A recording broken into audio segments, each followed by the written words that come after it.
Moonlight bled across the still waters of Slaver's Bay, lending the night a pewter sheen that clung to every ruined brick of Marion's old ring wall. Daenerys Stormborn stood alone upon a parapet she scarcely trusted, stone swollen by centuries of humid salt air. Yet she felt a strange hush settle over the city below, as if all breathing things waited for the same secret.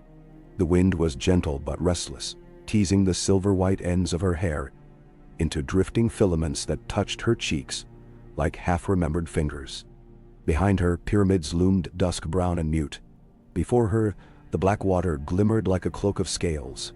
She should have been tired, should have sought sleep before dawn's counsels, but sleep had grown distant lately, as though her dreams were afraid to follow her into what she was becoming. The red comet that once crowned her first victories was long gone, vanished beyond mortal sight, but sometimes she felt its ghostly tail brushing the horizon. On such nights, another presence came instead, a woman masked in shimmering lacquer, her eyes, two embers behind, painted starlight. Quaithe of the Shadow. Though she never made a sound climbing the crooked stairs, Daenerys knew the moment the woman arrived, as a swimmer knows the moment the tide changes. Tonight, the hush warned her first, then a faint scent, sandalwood and bitter myrrh drifting where no incense burned. Then the figure itself, tall and still as a winter birch, appearing at the parapet's far end. "You have walked a long road, child, of 3 fires," the masked woman said, voice soft as leaf fall, yet echoing against stone as if amplified by secrets. "Longer roads lie ahead." Dany swallowed the taste of salt that came with the sea breeze. "I know the prophecy by heart now," she answered, tired of riddles yet unable to hate the riddle giver. Under the pale horse, past the door, beneath the mountain of smoke. "I know." Her hand flexed, almost reaching for the dragon bone hilt at her hip, not in threat but for anchorage. "But the doors you speak of are full of ghosts. I have armies to feed, cities to rule." "Daenerys." Quaithe stepped closer. No clink of jewelry, no whisper of shoes, until the silver lines of her mask caught what little moonlight remained. "Some doors open only when all other roads are closed," she murmured. "Tonight, one such door opens. Refuse it, and you will forever wonder what lay beyond.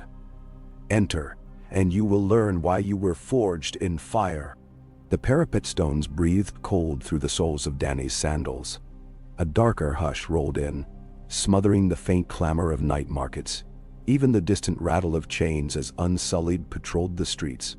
Something vast and wordless pressed against the world, like a tide under the moon, but deeper, older.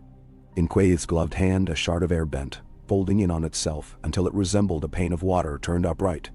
It rippled once, revealing within its narrow frame a darkness deeper than black, yet speckled by wandering sparks colored violet, indigo, and molten gold. "Touch the threshold," Quaithe said, "and you will step where dragons were born anew, where Conquest stitched a continent together with swords of burned sky." Her eyes, half hidden, nevertheless blazed. "Step beyond and meet the song that first named you." Daenerys felt Drogon stirring on a distant terrace, restless though he slept. Rhaegal and Viserion, chained no longer, beat heavy wings far overhead, circling the darkness as if smelling storm. Every instinct warned caution, yet every story her blood remembered. Valeria's doom. The scattered kings of old Kiskari, the narrow sea swallowing her ancestors, sang of moments when hesitation killed dragons faster than spears. She lifted her palm. The surface Quaithe held shimmered cold. It felt not like glass nor water, but like the boundary between breaths, one exhale away from never breathing again. Fire flashed behind her eyes. Not pain, rather the memory of fire, the sight of Khal Drogo's pyre collapsing, the crack of Azor Ahai's name across red night, the moment 3 eggs burst open to birth a legend long thought extinct. She did not look back.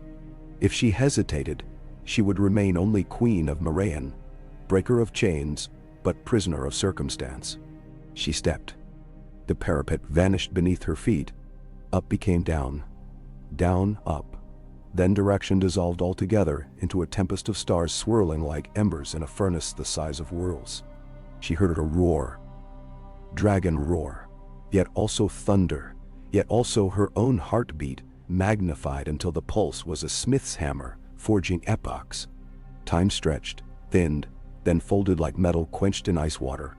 Something vast and ancient looked upon her, neither benevolent nor cruel, just aware. She felt as small as a candle in the Blackwater Bay, and as enormous as the red waste under noon sun. When the tempest cooled, she could breathe again.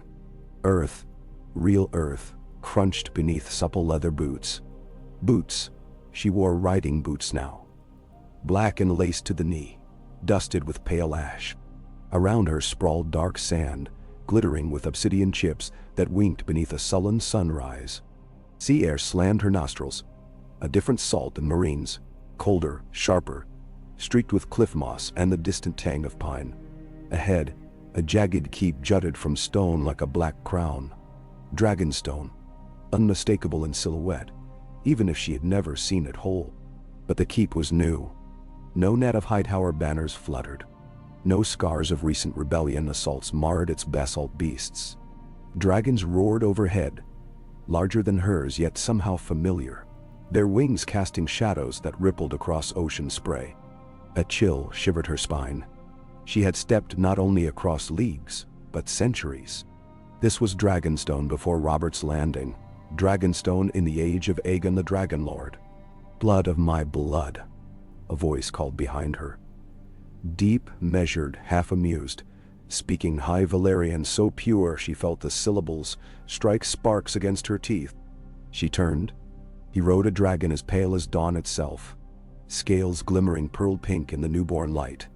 The rider's hair was long, silver gold, bound by a circlet of dark steel. His eyes, violet as dusk behind a veil of rain, regarded her without surprise, though he studied every inch of her as though reading inscriptions on some newly unearthed blade. Armor hugged his shoulders, blackened steel engraved with a three-headed dragon, breathing flame that seemed to waver as he breathed. On his hip hung Blackfire, known to every song of conquest. Aegon, Targaryen. Daenerys' mouth dried as dust. She knelt without thinking, she, a queen in her own right, because in that moment, blood and legend overrode pride. Yet as her knee touched the ash, something in her rebelled from humility. She alone knew what these lands would become. She alone had walked 298 years to reach him. Slowly she rose again. Aegon's lips quirked. Intriguing, he said, as if greeting a storm cloud that appeared where none belonged. You kneel but will not remain kneeling. That speaks of birth and battle both. She steadied her breathing. And you do not draw your sword, though a stranger stands upon your sand. Her Valyrian slipped easily from her tongue. Rougher accent, yes, but serviceable. That speaks of confidence born of fire. The dragon beneath him snorted, steam curling from nostrils. Above, two more beasts wheeled across the sky. A crimson terror and a green thunderbolt, wings scything the air in tandem. Rhaenys and Visenya followed their brother even now. Dany's heart hammered. 3 dragons full-grown, triple the wingspan of Drogon and his brothers. The sheer heat of their roars felt like afternoon sun, though dawn had barely broken. Aegon dismounted with liquid grace, dropping to black sand beside her. Their eyes locked, violet to violet across all the chasms of time. She saw questions there, and suspicion, yet also recognition, as though somewhere in his blood a memory flowed forward to greet its echo. He raised one gloved hand. Your name, he commanded but softly. Daenerys of House Targaryen, first of my name, she answered, her voice steadier than her racing pulse. Queen of the Andals, the Rhoynar, and the first men. Khaleesi of the great grass sea. Breaker of chains. Mother of dragons. Each title felt unreal when spoken here, on this beach before the true dawn of Westeros forging. She wondered if they sounded like boasts or omens. Aegon's brow arched above, eyes alight with something between wonder and calculation. You claim many crowns, he observed. Yet Dragonstone is mine, and the crowns you name have not yet been cast. Either you are prophet, madwoman, or ghost. Or all, she replied before fear could muzzle her tongue. Far beyond them, the surf-battered rocks, shaped like claws reaching for the sky. Seabirds shrieked and soared, unsettled by draconic trespass. Mist curled where waves exploded, casting transient rainbows that faded before they could fully bloom. In that lonely dawn, it seemed the world itself paused to decide what story to tell next.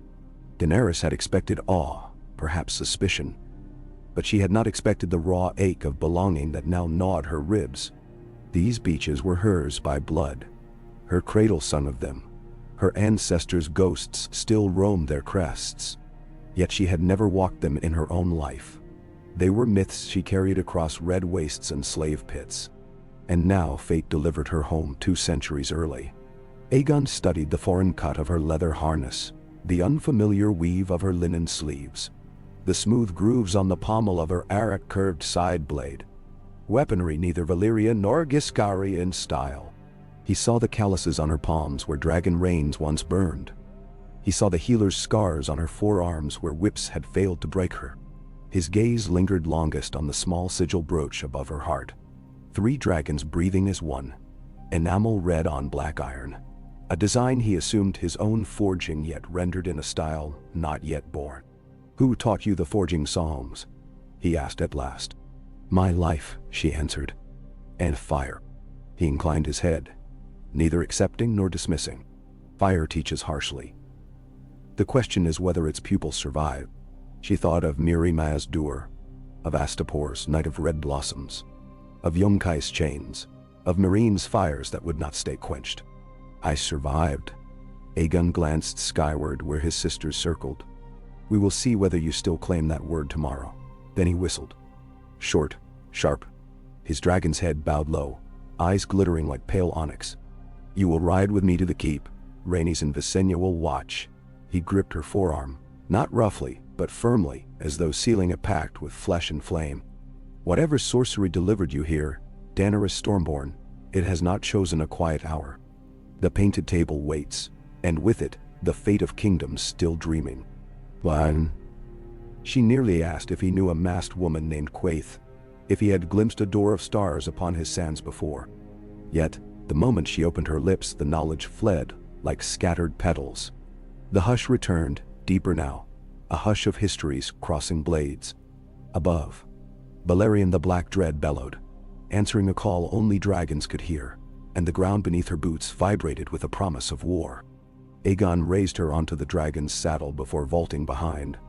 Heat throbbed through the great beast's hide, yet Daenerys did not flinch.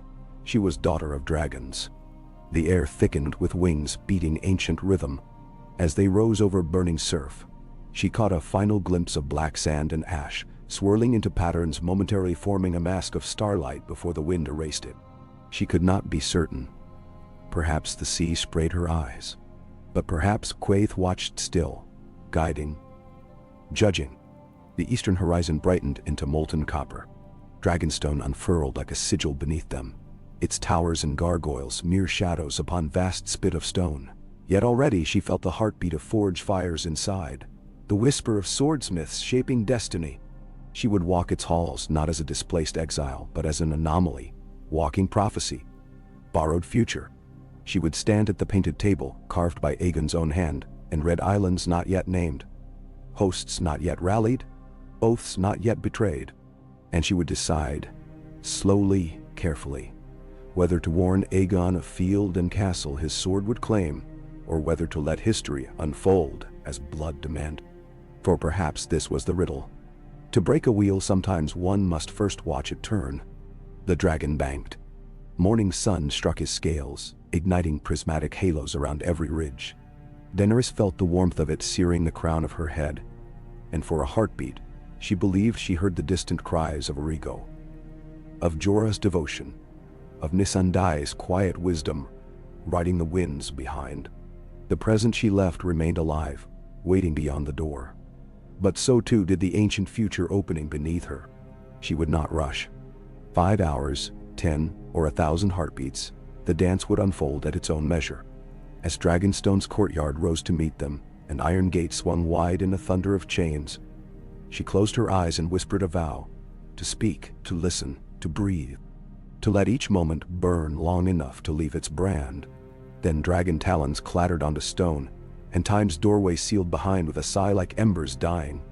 When she opened her eyes, Aegon had already dismounted and stood waiting, hand extended to guide her down. She took it. Their fingers locked, ice meeting wildfire, past greeting future, and something in the world shifted, aligning unseen gears. The conquest had begun again, but this time with a witness who bled both prophecy and ash. They walked beneath the arch of carved dragons whose fangs dripped rainwater. Black candles guttered in iron sconces along the passage, throwing striated shadows across basalt walls. The air smelled of salt, smoke, and distant storms. Somewhere below, forges rang with hammersmiths shaping nails and mail for a war not yet marched. Footsteps echoing. They climbed a spiral stair, whose steps were polished, smooth by years yet to come. Daenerys counted them, not for distraction, but to feel the rhythm of this place. 30 are 6 steps to the solar landing. Another 12 to a narrow gallery where stained glass windows showed dragons coiling amid flecks of ruby and amber. Torchlight painted the once cold glass with living flame. She stopped, entranced. Here were the shapes of monsters that haunted childhood tales, yet the artistry was raw, unpolished, likely commissioned only months before. She touched the leaded seam separating one amber wing from a sliver of garnet sky and felt warmth hum through her glove. The window seemed alive as though newly born into sunrise. Aegon paused behind her. My sister Rhaenys supervised that panel, he said after a moment. She claims dragons breathe poetry as well as fire. Pride softened his voice. It surprised her. She smiled despite the coil of anxiety in her gut. She is not wrong. Fire and verse share hunger and breath. Daddy. Then perhaps you'll speak with her, he replied. She dreams of songs the air has not yet tasted. They moved on, emerging into a chamber so vast it swallowed the spiral's cramped echoes. At its heart lay the painted table. Immense, elongated, shaped like Westeros itself. Posts carved with obsessive care. Rivers incised in watery lines. Mountains rising as tiny ridges beneath flaking varnish. Candles flickered along its edges, each flame marking a hold fast or keep, though many names remained blank, awaiting paint. Aegon approached the far end where the mouth of Blackwater Bay curved like a waking leviathan. He rested a gauntleted hand upon Dragonstow's carved silhouette. Daenerys drifted opposite him near Dorna's jagged points, where desert sand met surging sea. Their eyes lifted in unison, spanning the carved realm between them. Tell me what you see, he said. Not demand, but invitation. She traced the slender line of the trident with a fingertip. The paint yet glossy, perhaps only recently applied. I see rivers that will run red. I see thrones that will rise upon bones. I see mercy cut upon steel. And I see hope, burning, refusing to be drowned. Nay, and so. He neither smiled nor frowned. And dragons? Always dragons, she whispered. When men forget the price of sap and stone, dragons remember. Candlelight danced across their hair, mixing copper sparks with silver. Wind moaned through narrow slits in the wall, rattling banners of House Targaryen newly hung. Crimson upon black, fresh dye vibrant. The flicker made the banner's wings seem to beat, as though the fabric itself urged flight. Aegon removed his gauntlet, laying bare fingers scarred by ancient burns that no maester's salve could fade. He touched the map again, pressing upon the neck of the narrow sea. Conquest is a forge, he said, tone gone distant. It tempers the realm. It can also shatter it. If you carry truth from futures yet unwalked, then speak. But if your words are music only dragons understand, I will listen as Dragon Lord, not King. Demner. She thought of Moraine's children nailed to posts, of butchered goats offered to Drogon's hunger, of the Mad King's cackle echoing through Red Keep corridors long collapsed. Truth from the future could break more than it saved. Quaithe had warned, answers walk more swiftly than questions. Runaway answers grow blades. So Daenerys held her silence. Footsteps approached. Soft, graceful, yet underpinned by steel. 2 women entered, shadows cresting torchlight. One wore a gown of iridescent scales dyed midnight blue, her hair loose to her waist, steps light as water over sand. Her eyes sparkled mischief. Rhaenys, dotting. The other wore riding leathers darker than crowwing, sword upon hip, stare cool as frost. Visenya, oh. They paused upon seeing the stranger beside their brother. Rhaenys broke the hush first, voice warm. Aegon, have you conjured another sister that we might balance the heavens? Her laugh was bright, though eyes measured as briskly as any lord's blade. Visenya rested hand upon sword hilt. Or conjured a rival? Aegon gestured. Daenerys Stormborn, of our blood but not our time. She claims titles from days yet unmade. She will share counsel. Visenya's stare sharpened. Time's tricks seldom play gently. Then we shall play harsher, Rhaenys said lightly, though a thread of anticipation hummed beneath. Daenerys bowed from the waist, a grace learned in Yunkia's courts, but adapted by instinct. She straightened. Sisters of fire, she greeted, and the simple phrase landed like a geode split to reveal crystal. Unexpected beauty within raw stone. Both women regarded her anew, as kin perhaps, rather than puzzle. They spoke then of winds and tides, of castle lords bending knee, or sharpening defiance. Daenerys listened more than spoke, careful not to steer history too swiftly.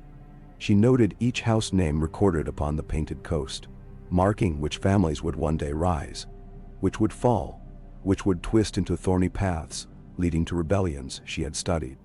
Here they were seedlings, green, fragile. A word from her could scorch or shade them. Yet each moment stretched her heart further across centuries. She felt the ache of 2 worlds tugging. One where Tyrion waited for wine verdicts. One where Arya Stark must still be running silent through corridors of Winterfell's memory. But this world shimmered with possibility untouched by stasis. Here, dragons still soared 3 strong, not weapons of last resort, but wings of first dominion. Here, the dream of unity was still malleable, clay before the kiln. Hours later, after charts and tactics and bloodlines, a quiet fell in the great hall. Candle stubs guttered to pools of wax. The painted table glistened beneath low flames like wet stone after rain. Aegon dismissed his sisters with a nod. Trust implicit, dissent unnecessary. They drifted toward opposite corridors. Visenya spoke softly to a squire about morning drills. Rhaenys hummed a Dornish lullaby that sounded like no tune Dany knew. Then the doors shut, leaving only 2 dragons of separate ages before the carved realm. There is more, Aegon said, turning his back on Westeros' wooden visage to face her fully. I see it in your eyes. A war behind your pupils, lightning in each vein. You are not merely traveler but herald. Me. Daenerys' hands trembled though she stilled them upon the table's edge. I am many things, she admitted, but not yet sure which matter here. All things matter, he replied, leaning forward. Tell me one. Silence pooled. Torches hissed. Slowly, she reached to undo the leather lacings at her collar. Beneath rested a small dragonglass amulet, carved crude yet potent. The first gift Drogon brought her from beneath Meereen's foundations. She laid it between them. Where I come from, she said, voice barely louder than breath. The dead rise when winter grows too long. Fire alone can end their march. Your continent will one day forget that truth. I cannot let it forget. Aegon stared at the black shard. His expression did not change, yet the air tightened as if 2 storms circled same eye. After long beats, he touched the shard's tip, drawing back fingers quickly when cold burned like frostbite. Dragon glass, he murmured. Spawn of fire, yet cold as morning stone.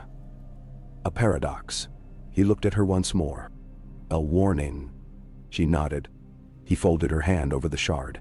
Heat of his palm, shocking after the crystal's chill. Then stay. Teach us to remember. The words were simple, yet they echoed across unseen chasms, across the Red Keep, still unborn, across Winterfell's looming walls, across a wall not yet breached. She felt them settle in her bones, heavy as chain yet light as dawn. Dawn, indeed, was near again. She realized the flicker of torches had waned not to darkness, but to first gray light pushing through arrow slits. An entire night consumed by words, and yet they had not advanced a single campaign across Blackwater tides. This was how a reign forged itself. In the slow dance of perception, they left the hall side by side. Aegon's stride relaxed now, as if decision peeled burdens from muscle. Guards bowed, uncertain whether to avert eyes or raise them higher. Dragons beyond the walls stirred, hissing steam into air now pink with sunrise. The world felt brimming, taut, like a canvas stretched for the first stroke. As they neared a cloistered garden carved from volcanic rock, Daenerys smelled blossoms unexpected here. Night-blooming ash leaf, a scent she recalled from Quaithe's gardens, spicy, persimmon-sweet. It drifted around a small tree newly imported, petals trembling in seaside gusts. She paused, brushing a petal that fell, soft as promise. "My sisters collect curiosities," Aegon explained, pausing with her. "Each foreign soil left upon their boots they bring back, hoping to coax root in ours. Some thrive, some die, but each tries." She thought of freedmen unable to name parents, of sellswords wearing the shame of old wars. "Transplanting hearts," she whispered. "Risk and reward." "Precisely." They continued until they reached a balcony open to the sea.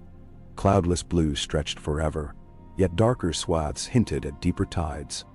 Below, waves pounded basalt, foaming like ale spilled in fury. Seabirds hung motionless upon updrafts before diving. The horizon, Dany realized, lay vaguely blurred, as if heat rose from water, though dawn light remained cool. Aegon traced the horizon with a finger. "Ships from Old Town anchored yestereve," he said. "High towers, banners, and rumors of fealty. Yet we wait. We test. Storm's End will not bow so easily." She remembered Storm's End shattering before Baratheon fury centuries later, remembered Renly's green ghost and Stannis' stubborn fires. She inhaled briny wind. Walls can withstand dragons, if the dragons hesitate. His eyes gleamed. "You have counsel." She turned from sea to him. "Patience is strength when forged, weakness when worn thin. Your dragons desire sky, not siege. Stormlanders admire storms. Give them calm and they will drown within their own thunder." He considered, nodding once, slow smile ghosting. "You speak like Queen and General both." "I learned from many masters," she replied. "Some left scars deeper than swords." The hush returned, gentle this time, as if acknowledging truths laid bare. Wind tousled Aegon's hair against brow. For a heartbeat he looked weary, a man carrying world's expectation. She recognized the look. She wore it often. "Will you walk with me again at dusk?" he asked. "If the winds allow." He stepped back, bowing, not deep, but acknowledging her new vantage in his court. Then he strode away, spurs clinking faintly, leaving her alone upon balcony, with a view that spanned both future and past. Alone, yet not. She felt Quaithe's silent vigil at her shoulder, though no mask gleamed in sunshine. The hush bore witness. Daenerys closed her eyes, letting sea spray kiss her lids. She could almost hear distant bells of Meereen, almost feel sun-baked dust swirling around bare feet. Almost. But when she opened her eyes, she saw only Dragonstone, unscarred and hungry. She took a breath, tasting salt and volcano. Then, she whispered into the wind a vow without words. To pace herself, to let each heartbeat carve meaning, to shape not merely fate, but memory. The ocean answered in thunder, and the day began. Ka. PGSQL. Noon unfurled slowly, its bleached light settling over Dragonstone like pale silk draped across basalt shoulders. Daenerys lingered in the shadowed arcade of a southern courtyard whose paving stones still retained cool night damp. From the parapet above, a gong tolled once, deep resonance rolling across battlements. And in answer, stable hands hurried to prepare mounts, pages rushed with scrolls. and smiths quenched half-forged nails to attend errands of the day. Yet within the arcade, time moved differently, slower, suspended. The hush that had followed her from Meereen seemed to anchor itself to every archway she crossed, as though invisible threads spooled from her soles to weave new frequencies into the fortress heartbeat. She studied patterns chiseled along pillar bases, stylized flames, swirling toward the capital where 3 dragons entwined. The artistry was bold, but young. She imagined, centuries hence, wind and salt would blunt the relief until dragons became mere ripples of stone. But for now they roared silently, mouths agape, wings forever poised mid-beat. She brushed fingers along their snouts and felt fine grit cling to her skin, a reminder that nothing, not even conquest, escaped the grind of present into past. Steps approached, light, confident, accompanied by the soft chime of delicate chains. Rhaenys emerged from the brightness, cheeks flushed with the new's first warmth.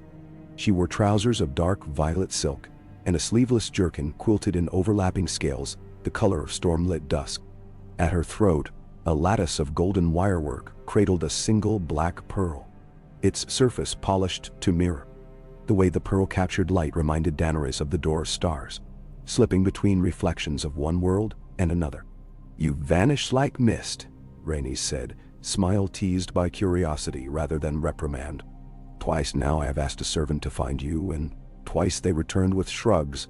"I needed quiet," Dany answered, her voice softer than choice. The hush seemed to absorb sound, forcing whispers, though I did not intend to slip beyond notice.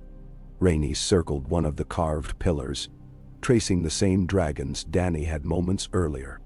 "Even pillars whisper when news ripples through them," she said. "A woman appears from thin air beside the black dread. Such a ripple becomes a storm quickly." Daenerys stepped out of the arcade's shade into a slice of sun. Heat soaked her leathers, but she welcomed it. Warmth grounded her, reminding flesh it still lived. "Does the storm trouble you?" "Storms excite me." Rhaenys' eyes glimmered.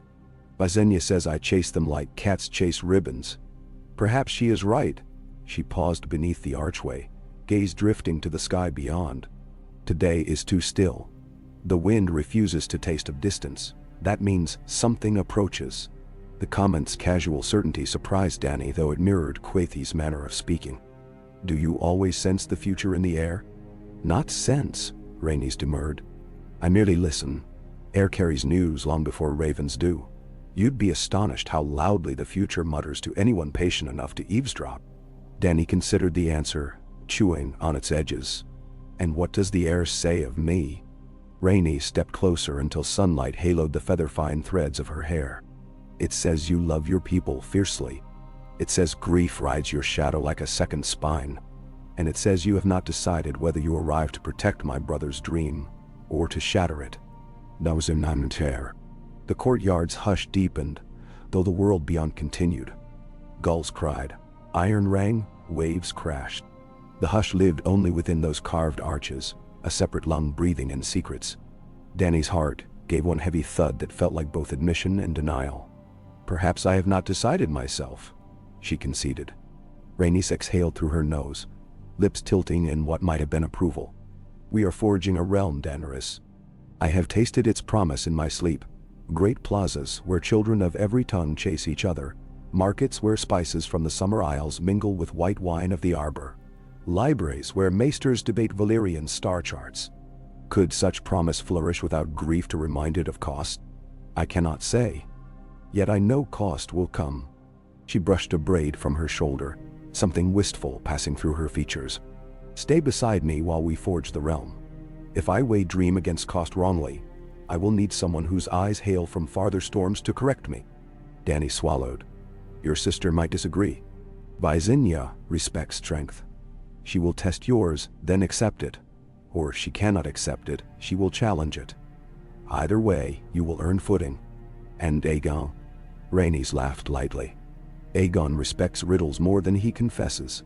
You are the grandest riddle of all, for you elude the future, yet to him you speak as flame speaks to flint, inevitable." She reached out, palms up, offering nothing yet everything. "Walk with me. Let the hush follow if it must."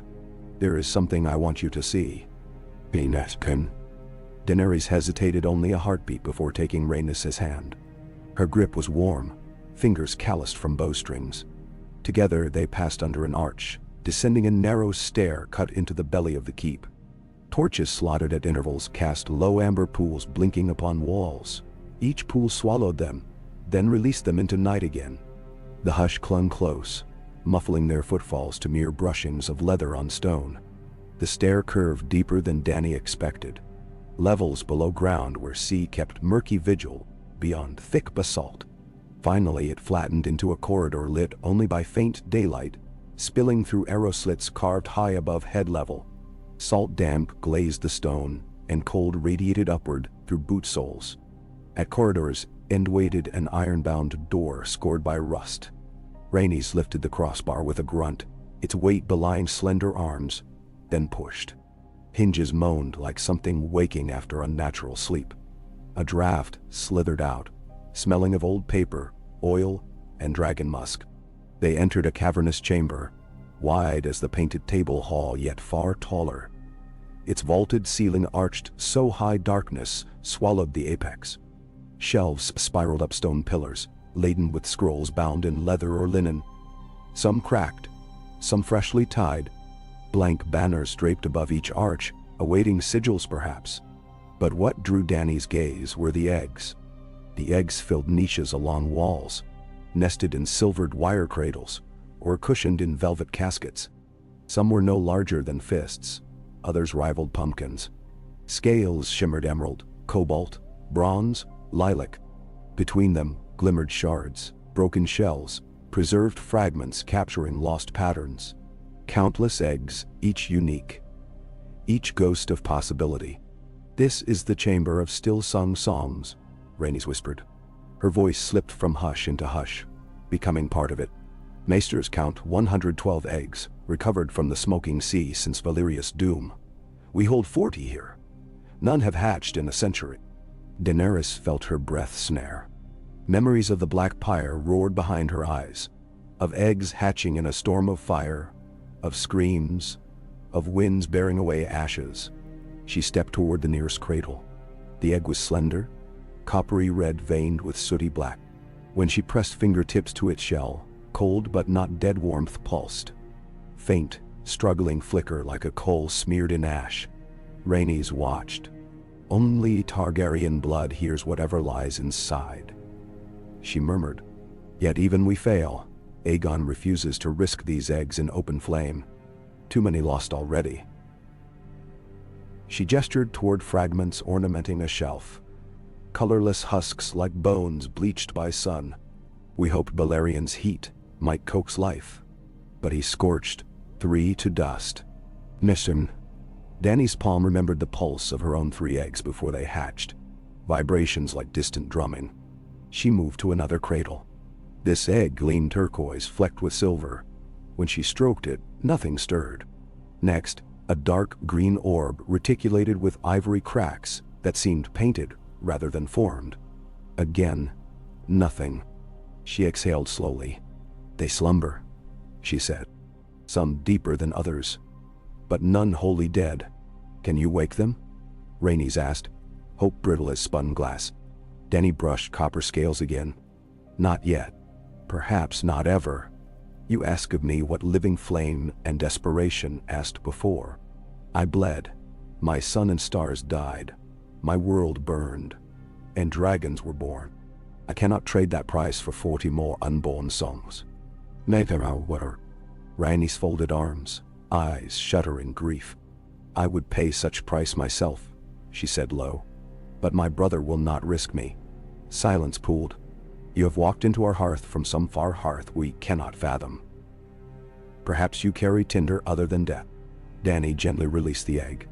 "Perhaps." She turned, surveying shelves of scrolls. "What is written here?" "Histories, prophecies, treatises on dragon lore salvaged from Driftmark and Lys," Rhaenys replied.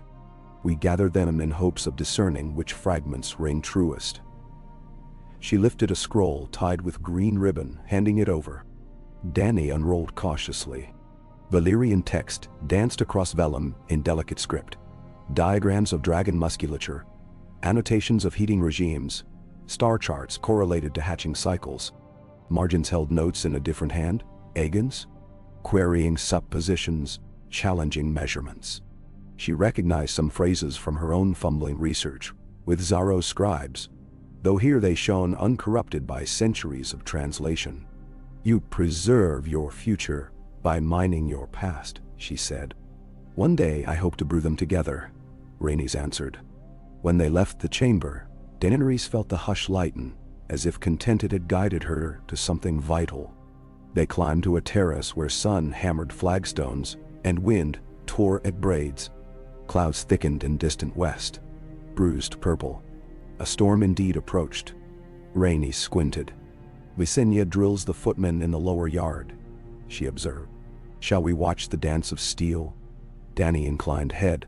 They descended outer stairs to the bailey where 200 men assembled in oval formation. Visenya strode through their ranks, dark cloak snapping. She barked orders, spears leveled, shields locked. At her command a line advanced, another fell back, rotations choreographed like clock gears. Visenya stiffened when she saw Rhaenys and their guest, but her nod acknowledged them. She raised a fist. Troops froze, then pointed sword tip at Daenerys. "Will the traveler test our guard line?" Murmurs rippled. Dany's pulse quickened. She glanced at Rhaenys, who offered a subtle grin whispering daunt refuse. Dany stepped forward, unhooking the curved blade at her hip, gift from a Dothraki smith who'd admired her defiance. Its edge shimmered like dusk water. Visenya signaled. 4 soldiers advanced, spears crossed. Dany measured their stance. Low, shielded, reliant on thrust timing. She exhaled once, then lunged sideways, pivoting under spearheads. Her blade met the haft of first spear, sliding along polished ash to hilt. She knocked it aside while her elbow slammed into second soldier's shield rim. She dropped. Sweeping a leg, one man crashed. She twisted up behind the next, blade's blunt spine resting at his throat before he could turn. The final soldier retreated 2 steps, shocked. Dany advanced, weapon still low, but her eyes held him. He swallowed, then planted butt of spear into ground, and touched closed fist to breastplate. Cheers erupted. Visenya strode over, eyes shining cold delight. "You move like water drawn by storm," she said. "What style is that?" "The screamers of the Dothraki Sea," Dany answered, heartbeat drumming like hooves, mixed with lessons from Meereen's pit fighters. Visenya's gaze flicked to curvature of the blade. "Show me the shape of your edge."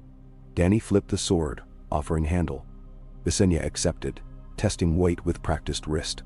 She traced a finger along gently serrated back ridge, intrigue. "A sword that wishes it were an auric," she mused. She performed 2 fast arcs. The blade blurred, carving wind. "I would spar with you, but not today." She returned it, expression unreadable. "Our men need now to emulate what they've seen. You will drill them tomorrow among my circle." It was not request. It was invitation disguised as command.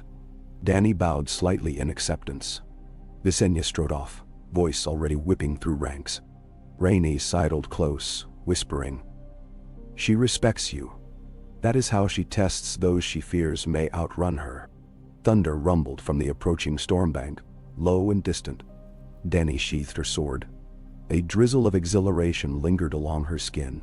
For the first time since crossing the Door of Stars, she felt her body align fully with this world's gravity. She had just danced among the first Targaryen soldiers, and they had cheered. No one here saw the mother of dragons. They saw only a warrior stranger. She wondered which carried heavier chains, titles or anonymity. Afternoon progressed. Aegon summoned council in the solar above the painted table. But this time they gathered not to scheme, but to listen. 7 lesser lords had arrived on galleys at dawn. They swore fealty to Dragonstone, yet requested assurances their harvests would not be burned in Conquest's wake. Aegon's voice, patient but iron-veined, promised taxes capped at 1/10 for 3 years, then 8 parts of 100 thereafter. Any who furnished excess grain to the war host would see half again forgiven. He spoke like a man building a machine of loyalty through measured gears. Dany observed, silent at Rhaenys' side, while Visenya leaned against a window post, sharpening a dagger. When the lords departed, Aegon turned to his sisters and to Dany. Storms end Reedy's garrisons. Ravens whisper that Argilac the arrogant rallies sell sails from Tyrosh to strengthen his lines. He placed a carved figurine onto Storm's End upon the wooden map. If his fleet intercepts ours before the mouths of the Wendwater, we risk dividing our dragons to protect supply lines. Visenya sliced the air with dagger tip. Let them sail. Dragonflame will boil their decks. Ships scatter easier than armies. Rhaenys countered. Better to promise Argilac safe passage for his small folk to retreat inland.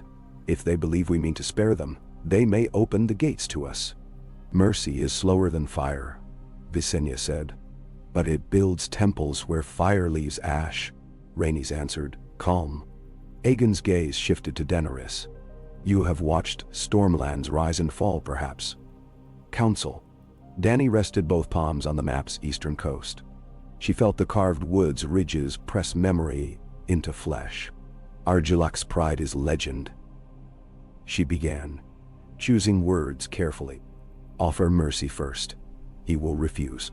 When he refuses, let the realm hear you tried. Then unleash dread only at the point where his pride endangers innocence. If you strike too soon, banners will call you tyrants. If you strike after mercy spurned, banners will call Argilac fool and flock to your dragonfire out of fear and reason both. Aegon's lips curved almost imperceptibly. Precisely the blade I weighed, he said. Visenya muttered, but sheathed dagger. Rhaenys' smile shone. Thunder cracked, louder now. Rain began drumming roof slates, seeping through arrow slits to pool in the mortar. Servants scurried to shutter casements. Candle flames wavered as gusts threaded stone. Lightning flared outside.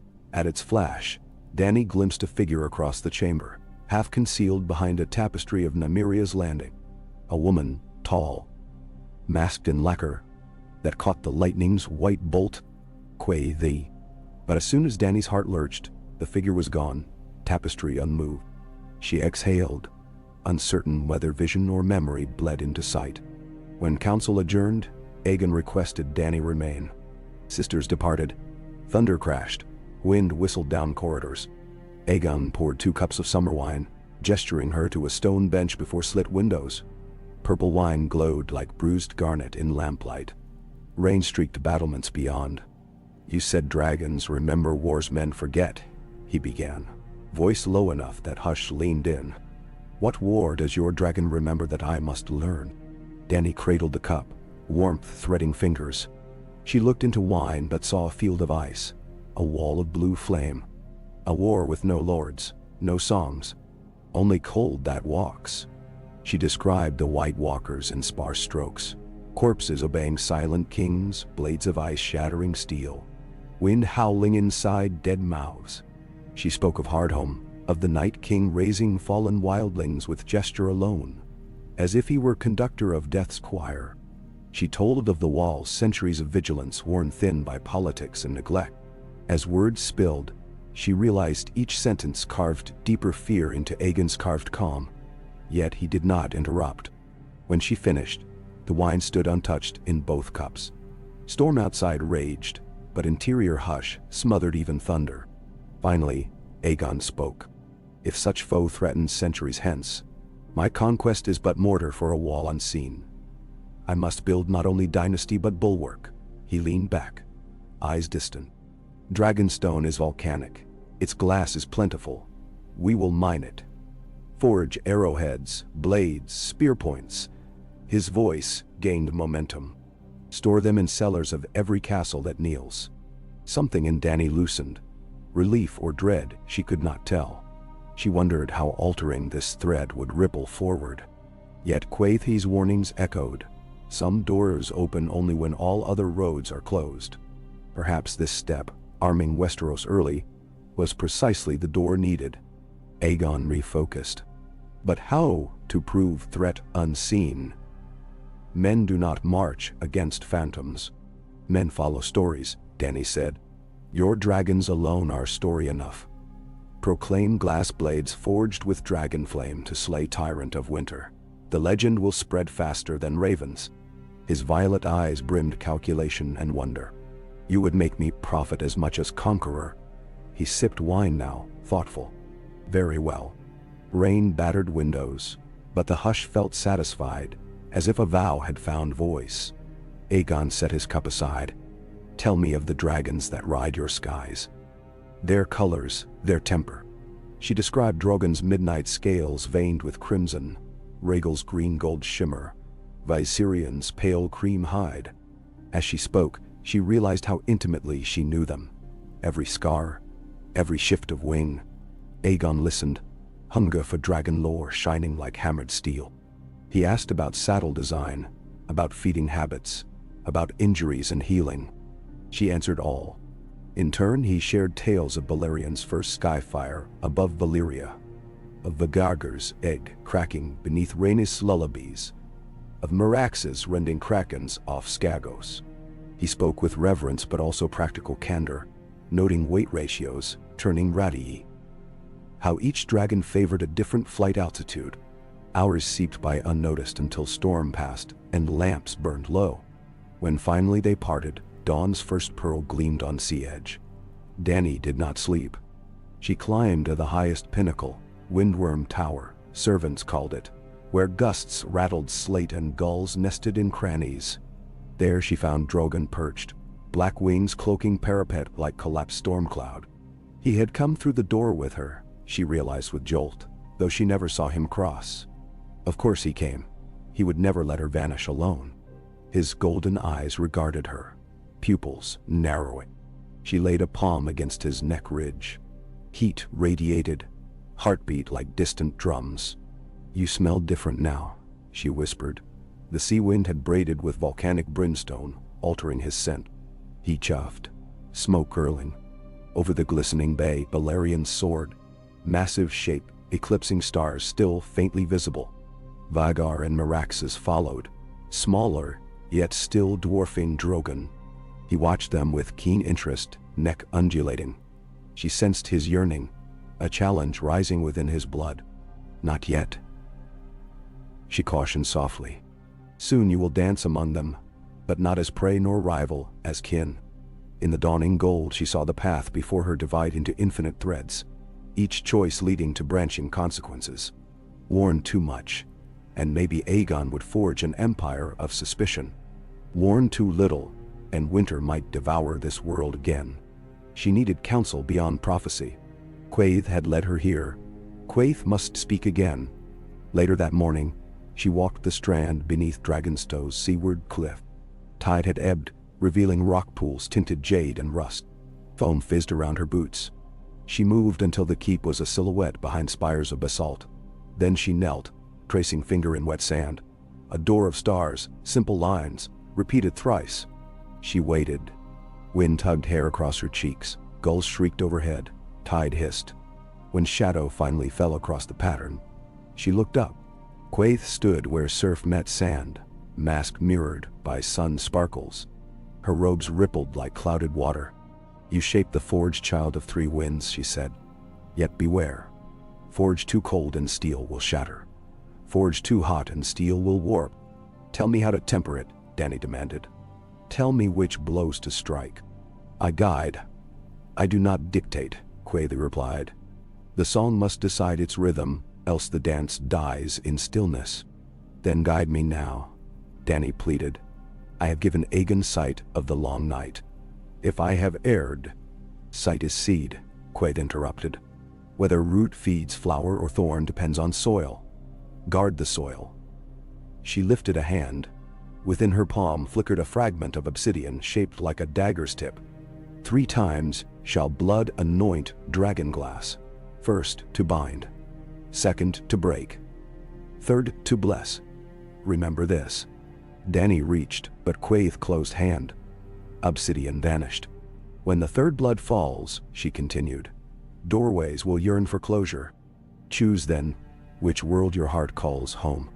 With that, wind whipped sand, sunlight flashed. Quaithe dissolved like smoke pulled upward by unseen chimney. Dany remained kneeling until tide lapped over the star symbol, erasing lines grain by grain. She rose. In her mind, obsidian dagger tip glinted, a puzzle piece awaiting future wound. The following days bled into one another, dense with drills in lower yard where Dany taught spear lines to pivot, as Dothraki screamers might, fluid yet disciplined. Visenya corrected foot angles, swapped spear lengths, adapted shield trucks. Together, they forged a hybrid style, Valyrian rigidity spined by Dothraki flow. Soldiers learned quickly. They feared Visenya's lash but admired Dany's economy of movement.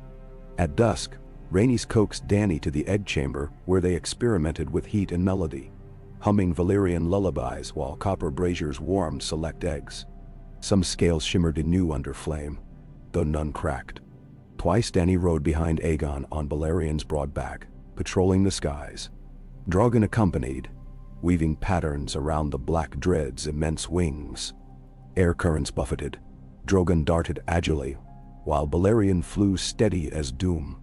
Aegon observed Drogon's speed, noting advantages of leaner frame for scouting. He proposed breeding lines that balanced size with swiftness. Dany silently recalled her own dragon's varied girths in future centuries, perhaps echo of these decisions. In council, Aegon drafted decrees establishing dragonglass mining rights to miner houses along northern coasts, an act centuries premature. He named the project Drakengard, a title that would echo down ages. Maesters scribbled. Lord Celtigar objected to expense. Aegon overruled him, citing Dany's testimony as witness from lands beyond sunrise. Objections hushed under the weight of that phrase, for none dared challenge prophecy walking. Yet, not all accepted her.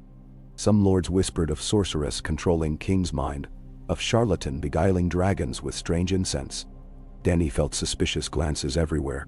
Visenya dismissed them. Rhaenys countered rumors with smiles Aegon ignored. But Dany remembered how rumor can sharpen into dagger. Such had nearly killed her in Quaithe. She remained vigilant. One moon turn later, they sailed. The royal host, not yet royal but destined, departed Dragonstow's harbor aboard 300 ships.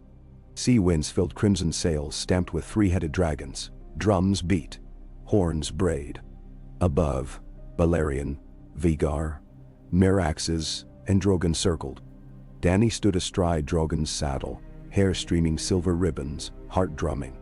Below, men raised spears and cheered. She wondered how many would live to sing of this crossing. How many would dig graves for those they loved. During voyage nights, she took solace on deck beneath starfields twin to her own era. She traced constellations, Ghost Wolf, Maiden's Tears, Hammer of the Smith. The stars offered no guidance. Their cold fire witnessed all paths impartially. Yet sometimes when clouds parted, she thought she saw the red comet again. Faint and distant, paralleling the fleet across centuries, guardian or specter.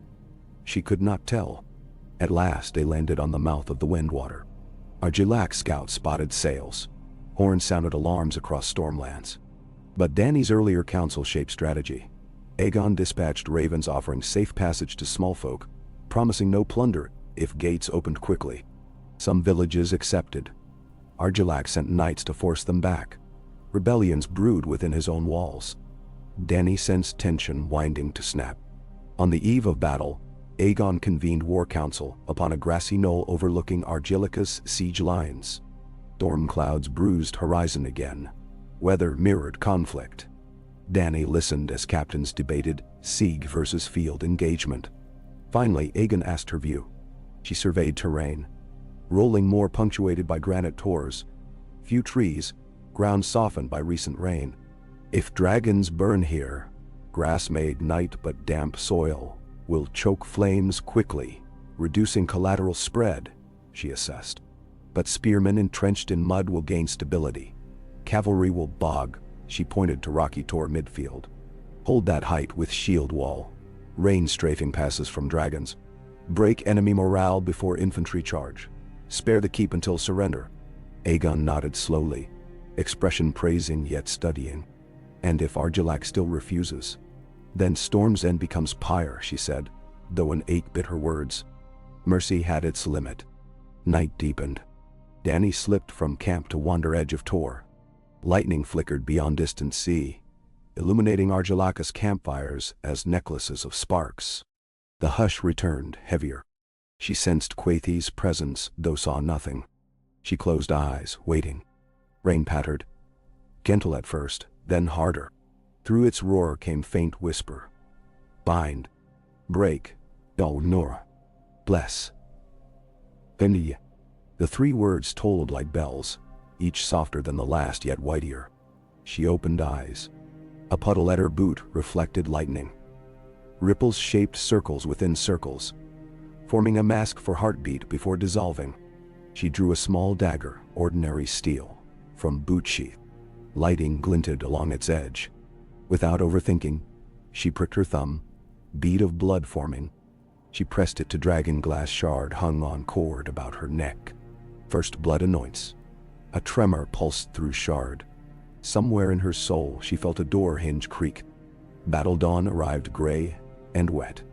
Dragons took flight under leaden sky, steam trailing from nostrils. Argilaca's lines bristled with spears plastered in mud for traction. Knights on tired horses splashed between ditches. When Balerian's roar thundered across field, some ranks wavered, but held. Flaming sweeps ignited outer palisades. Storm wind fanned, but damp quenched. Aegon refused to unleash full fury. His earlier offer of mercy still hung in air like ghost. To expedite surrender, he commanded Rhaenys and Meraxes to circle keep alone, demonstrating, but not striking. Meanwhile, Dany and Drogon harried supply wagons, scorching just enough to scatter mules, not kill drivers. The message clear: yield or starve. For 2 days stalemate lingered. Rain fell. Smoke spiraled, nerves frayed. On third dawn, Argilac assembled his knights for final charge. Honor demanded it, though reason pleaded otherwise. They thundered across sodden meadow, banners streaming. Aegon signaled. Shield walls parted. A funnel corridor formed. Dragons swooped overhead, wings throwing down gusts that spooked horses. Knights crashed into kneeling spearmen hidden behind shield ranks. Momentum crumpled. Drogon strafed with low flame, not enough to burn alive but seared banners, and boiled water trapped in armor joints. Screams rose. Thunder rolled. When smoke cleared, Argilac dropped sword, rain washing ash from his hair. He staggered toward Aegon's line waving a white cloak. The arrogant bent knee before the conqueror. Storm's end soon opened gates. Yet victory held bitterness, mud-charred bodies, the stench of wet burnt flesh. Riders tore by axle splinters. Dany walked aftermath, commanding healers to treat even enemies. She roasted tubers in dragonfire for children huddling near ruined carts. She felt every cry carve fresh wound inside. That night, Quaithe came again, not to her, but to Aegon. Dany found them atop the tor where First Council was held. Quaithe's mask shimmered under full moon, unveiled at last by cleared storm. Aegon's posture radiated contained awe. Dany approached. Quaithe turned fiery gaze upon her. "Bind," the masked woman whispered, nodding its shard upon Dany's breast. "You have begun. Now he must begin too." Dany understood. She removed shard, held it toward Aegon. "Cut your hand," she said softly. "Blood seals covenant." He did not hesitate. Blade nicked palm. His blood glimmered. She pressed shard to wound. Second blood anoints. A chill snapped through air. Stars above flared brighter as if polished. Quaithe inclined head. "Two doors swing," she intoned. "Third blood shall choose which closes." Her outline blurred. Wind rose. She vanished. Aegon flexed hand. Not pain grimace, but acceptance. "So we are partners in prophecy now," he said, half smile. "What binds us?" "A realm," she answered, voice husky, "and winter's shadow beyond horizon." In moonlight they stood among trampled grass, glistening silver, 2 figures out of time yet of same blood. She could not foresee where third blood would fall. On battlefield, in birthing bed, in betrayal. But she felt path ahead tighten like drawn bowstring. Weeks passed. Houses fell in line faster than ravens could announce. Only Harrenhal's black towers loomed defiant, riverlands waffling under fear of Ironborn. Plans brewed for swift strike. Yet one evening word reached camp. The egg chamber at Dragonstone had erupted in flame. 3 eggs cracked simultaneously. Triggered by lullabies, Rhaenys had continued in Dany's absence. Servants described tiny screeches, wings slick with yolk, braziers overturned by heat surge. News both elated and troubled Dany. Hatchlings would bolster dragons' numbers. Yet each new dragon altered the world's calculus. She feared chain reaction. More dragons means more ambition, more fear. Perhaps earlier Dance of Dragons repeating centuries sooner. They could not return yet, Riverlands beckoned. But Rhaenys dispatched riders to ferry hatchlings north to meet host later. Meanwhile, Dany sought solitude by campfire. Drogon dozed coiled behind, embered nostrils glowing. Flames before her danced patterns, reminiscent of Quaithe's mask. She remembered whisper, break. Which bond must she break? She gazed at shard resting near heart. 2 bloods already stained it. 3rd would choose world. A child cried in sleep. Camp hounds barked. Watchmen traded torches. Dany felt weight of choice. If 3rd blood were hers, perhaps she would close door and remain, rewriting all. If Aegon's blood, maybe she would return to save her present. But what if 3rd blood came from someone neither? An innocent? She closed eyes. Memory stirred. Tyrion once told her great minds often weigh the cost of lesser lives against realm. She had scoffed. No life is lesser. Yet now scale seemed vast enough to swallow reasoning. She resolved to guard shard, prevent 3rd blood, until answer revealed. She replaced it beneath armor. Riverlands campaign unfolded swift as slingstone. Dragons burned Harren the Black within his own castle. Lords bended knee. Balerian's flame turned water of God's eye to steam, legend already. Dany watched in awe and grim dread. Her counsel guided minimal collateral, but still thousands died. Each charred field etched guilt. In quiet hours she walked riverbanks with Visenya, sparred with soldiers, taught children songs in Valyrian to soothe terror. She felt herself balancing edge between conqueror and healer, as fragile as the shard at her breast.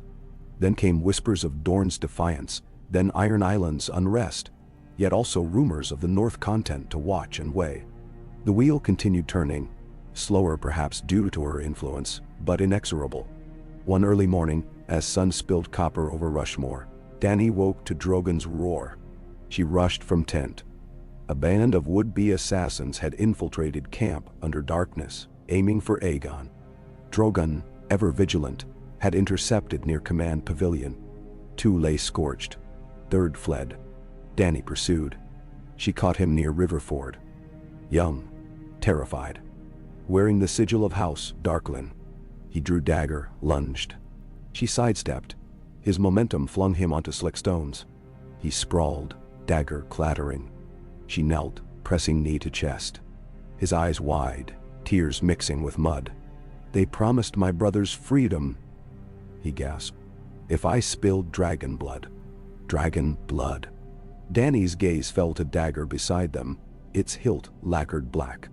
She recognized it, one of hers left in training yard.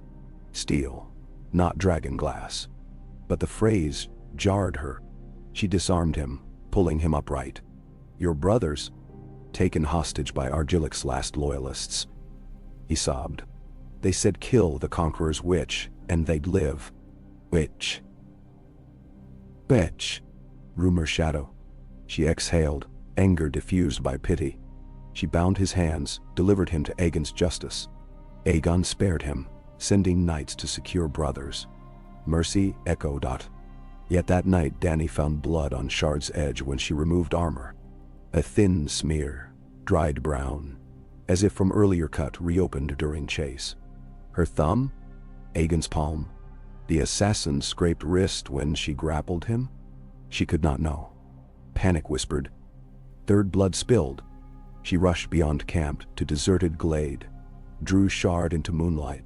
It glowed faint azure, pulsing every few heartbeats. door awakening. She remembered Quaithe's words, "Third blood shall choose which closes." Which world now claimed her? She waited, but no door appeared. Moon rode high. Shard eventually dimmed. She tucked it away, uncertain whether event occurred or not. She returned to camp uneasy. Days later, ravens brought word from Dragonstone. Hatchlings thrived. But also, a plague of ash lung spread among miners in volcanic tunnels, stalling dragonglass extraction. Without respirator techniques, Dany taught centuries ahead. Many died. Her shard may be bound to tragedy regardless. She realized prophecy served not to comfort, but to warn of complexity beyond mortal calculus. Bind, break, bless. Perhaps bloods did not correspond to people, but to moments. Bind, her vow with Aegon. Break, the battle at Storm's End where Argilaca's pride broke. Bless, hatchlings emerging. Then third blood may not yet have fallen, or maybe blood of newborn dragons counted. She drifted into exhausted sleep, dreaming of two doors, one leading to Meereen's dusk where Tyrion waited with dragons absent, the other to Red Keep's roof where Jon Snow cradled her dying form. Both doors wept. She woke sobbing. Autumn leaves gilded riverlands. Aegon prepared to ride north. Dany walked walls of newly surrendered river run, gazing at painted fishes leaping on banners. She sensed Chronicle approaching point of divergence beyond her influence. To remain meant to weave new realm, risk erasing birthright of those she loved. To leave meant abandoning siblings of blood here, and hopes of early preparation for long night. That evening, Quaithe visited one final time. They met in abandoned sept where stained glass burned with sunset. Quaithe's mask reflected woven hues of red, blue, gold. "Time gapes," she whispered. "Dues." Dany pressed hands together to still tremor. "If I stay, can I prevent future war of dragons? Can I position realm to face long night?" "Yes," Quaithe answered. "But price will stalk you. Those born in your absence will cry across closed door. Narn. If I go, realm will limp yet survive. Winter will bite yet break. But dragons will dwindle sooner. Your own world will demand sacrifice to awaken." Dany closed eyes. Drogon's shadow passed window, wings blocking sun for heartbeat. She felt tears slip. "How do I know which grief I can bear?" "You already know," Quaithe said gently. She produced the shard. "Third blood still yours to spill." Dany opened palm. Shard cold. She raised it to lips, kissed obsidian tip. Then she drew it across inner forearm. Shallow, yet red. Blood beaded, slid down to soak shard. Moonlight, though sun not yet set, burst within stone, silver white. Air cracked. Sept trembled. Before her, an archway unfurled, woven of starlight, edges rippling like banners of dawn and dusk braided. She turned to Quaithe, tears glistening. "Tell them. Tell Aegon dragons remember," she whispered. "I will," Quaithe promised. Dany stepped through. Cold wind punched lungs. Night above Slaver's Bay burned with faint comet ghost. Meereen's pyramids loomed, torchlit. She stood upon same parapet where this began. Yet something different. Below, on plaza, children chased each other, laughter unbound. No shackles rang. She realized years had passed, though she felt hours older. Drogon roared overhead, larger than memory. Rhaegal and Viserion soared too, unchained. A figure approached. The dwarf she knew. Tyrion, hair streaked with gray but eyes bright. He halted, astonishment flooding. "My queen. You vanished 5 years ago in flash of stars." 5 years. Dragons matured. Slaver's Bay renamed Bay of Dragons, from tidings she'd glimpsed. She swallowed. "We held your throne," Tyrion said, voice shaking. "But kingdom awaits its mother." Dawn's first glow painted horizon. Dany felt shard crumble in her palm. Task done. She released dust to wind. It sparkled then faded. Tears fell. Grief and relief entwined. She had chosen. Doors closed. Yet within her heart a flame new forged burned steady. knowledge of realm prepared centuries earlier for winter's shadow. She prayed the ripple endured across time's tide, and as sun-crowned, bathing dragons in molten gold, Daenerys Stormborn inhaled air of home regained, ready to carve next verse of song unending. E.K. CUQL. Moonset painted the sky above Meereen, in long bruises of violet and charcoal, when Daenerys entered the council chamber. Thick carpets muffled her boots. Braziers glowed in perimeter alcoves, throwing elongated flames against tapestries depicting her banners. 3 dragons breathing one fire, interlaced with clusters of stars. A hush fell the moment she crossed the threshold, but it was not the same hush that once followed every footstep.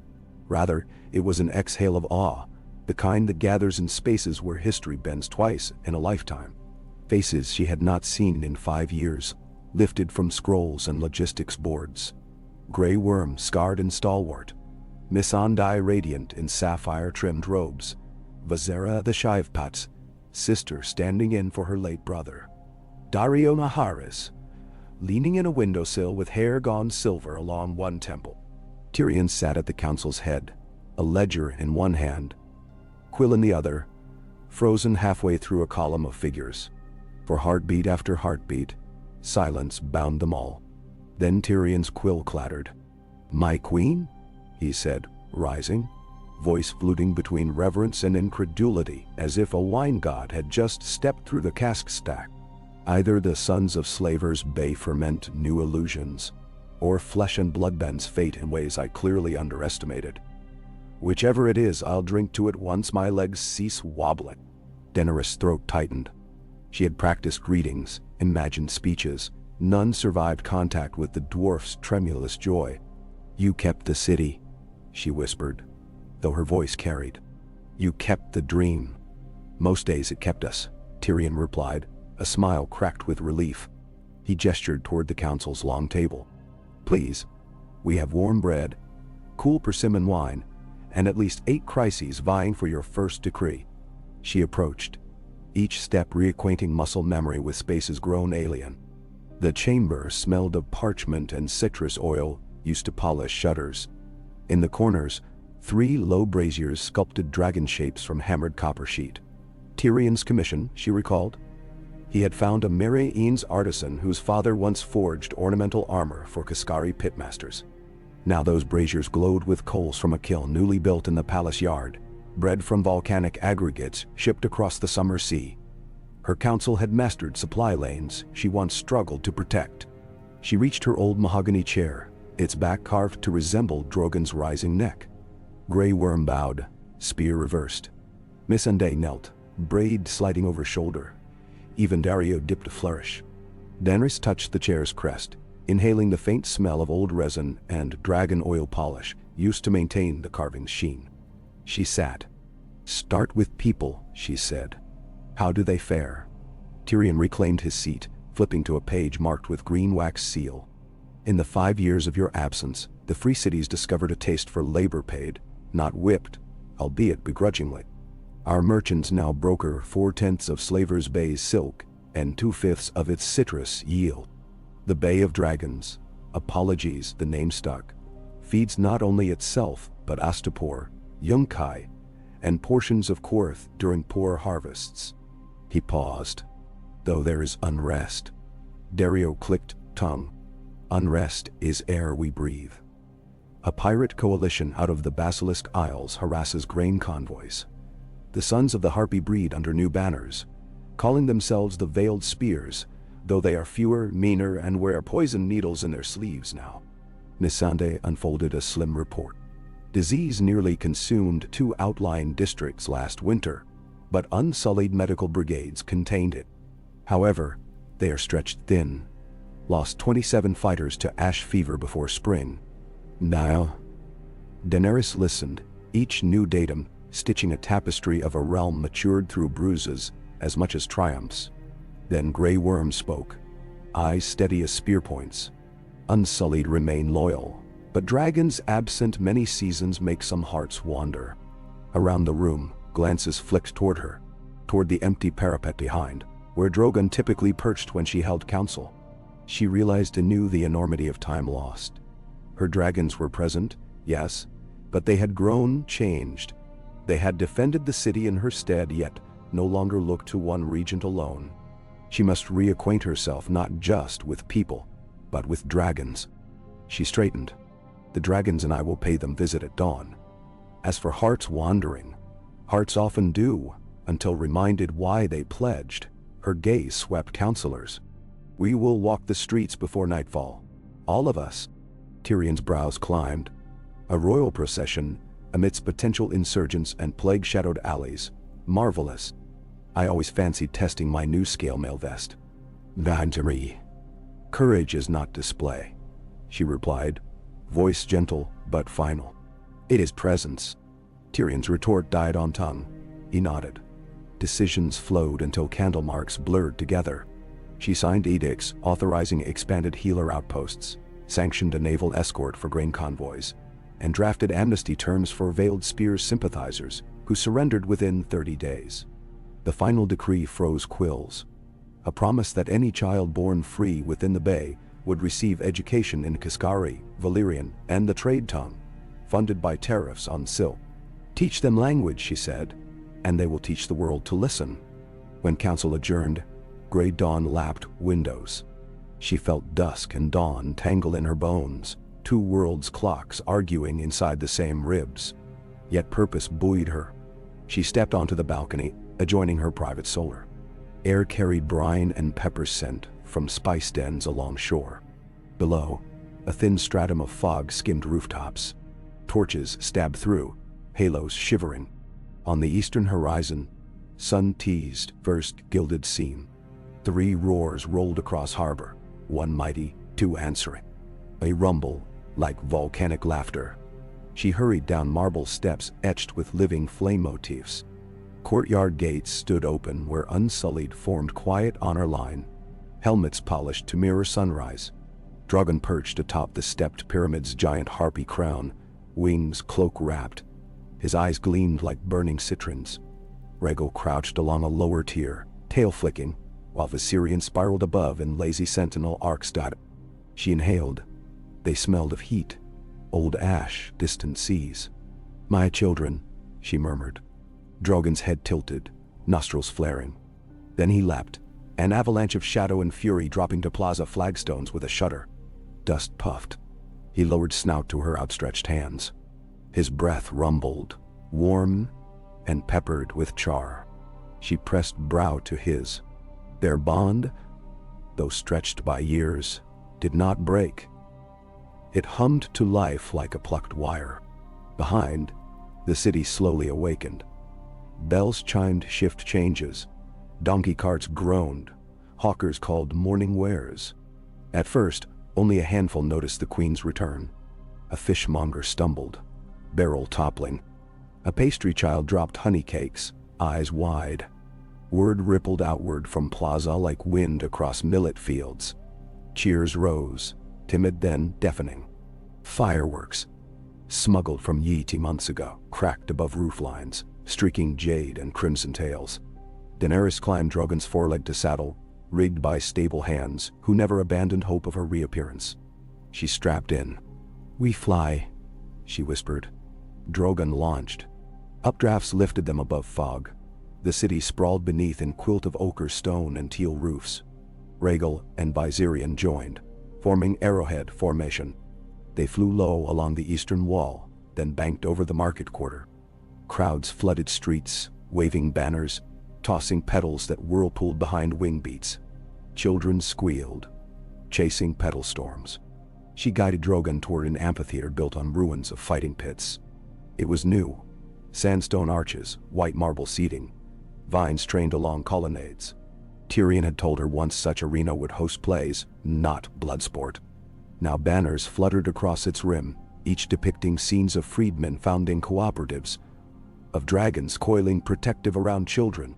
Seeing them clawed at her heart. She banked again, letting Drogon roar. A proclamation of guardianship. It echoed down canal alleys, scattering gulls.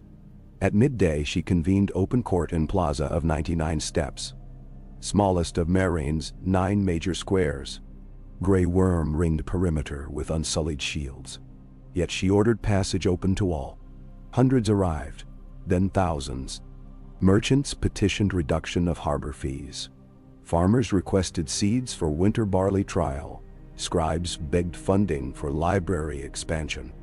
She answered each with measured generosity, careful to avoid tyranny of charity. People must feel their own agency grown, not bestowed. A cluster of masked, veiled spears representatives approached near dusk. Young men, women, some still bearing the old golden masks of Harpy, but stripped of jewels. Their leader knelt. "We are sons and daughters of those blinded by vengeance," he said, voice hoarse. "We came hoping to kill a dragon, yet found city better than the one we lost. Teach us to heal what we broke." Daenerys descended throne dais, extended her hands. "Rise," she said, "and pledge to protect the weak you once preyed upon. Then the city will teach you. Break your spears. I will shape them into pruning hooks." They laid weapons at her feet, snapped shafts across knees. The crowd roared approval. Tyrion muttered beside her, "Symbolism costs least yet pays greatest dividends." Night fell. Palace servants prepared feast on terrace. Wine flowed. Musicians strummed out and zither. Slaves now paid performers danced. Yet beneath laughter Daenerys sensed swirl of tension. News carried by merchant pigeons during feast. Storms brewing west, across summer sea. Contact lost with Astapor, envoy. Glimpsed sails bearing kraken sigils near Cobrao cliffs. After guests retired, she climbed the Harpy crown again. Alone save flicker of oil lantern. Drogon nudged her shoulder. She leaned against warm scale, scanning stars. They glinted familiar. Yet one region near Westeros' horizon shimmered oddly, as though handful of silver dust scattered across ebon cloth. Memory stirred, maps upon painted table, constellations glimpsed above Dragonstone Bay. She realized nights here mirrored those 5 years prior. Position of warrior star cluster, nearly identical. Which should not be so after half-decade. Time, it seemed, had slipped differently on either shore of the door. She left for centuries yet. Returned within handful of moon's true cycle. The cosmos bore witness, bending light to preserve continuity. She felt presence before hearing voice. Tyrion ascended last steps, breath winded. "If you intend self-isolation," he puffed, "choose fewer steps. My knees recall too many tavern floors to manage heights gracefully." She chuckled, wiping moisture from lashes Starstrain had summoned. Tyrion settled beside, dangling legs over edge. "You know," he said, "some rumored your return would herald apocalypse. The sky cracking open, armies of ice marching. I am modestly relieved to find only governance headaches. Winter still marches," she answered. She told him condensed truth. Vision of undead, ancient covenant with Aegon, glass mind. Dragons hatched in past. Tyrion listened silent, swirling cup of wine. When she finished, he drank, wiped lips. "So, you gambled cause and effect. You may have armed Westeros centuries early, or you may have spawned a butterfly storm that births worse horrors than Night King. I know, which means we need eyes in Westeros. Rumors filter through merchants. Talk of Targaryen artifacts, unearthed in drift-marked caves, of maesters testing volcanic glass arrowheads, of ravens citing prophecy older than Maester Yandal's grandmother. Damo." Daenerys felt heart sprint. Aegon's decree survived. "Perhaps. We must confirm." Tyrion leaned closer. "I've already arranged passage. Silent sister, smuggling cog. Crew loyal, coin heavy. 2 weeks to Quaithe, 1 to Lys, then Mire, where we catch a Lysany spice runner hugging trade winds west. From there, Pentos." "Always planning," she mused. "Idle hands are Lannister downfall." He sighed. "I will go, of course, but you, my queen, Meereen needs you. Bay of Dragons, veiled spears, plague watch. Sailing now might crack fragile calm. Yet if winter's war comes sooner, calm here means little," she countered. "Dragons belong where night gathers." Tyrion braced arms against scale plating behind, exhaling. "Then we must craft Ghost Queen. Appear to stay while actually gone. Illusion of presence buys city time." She shook head, Deception breeds rot. I. Better to name regent. You had one. You.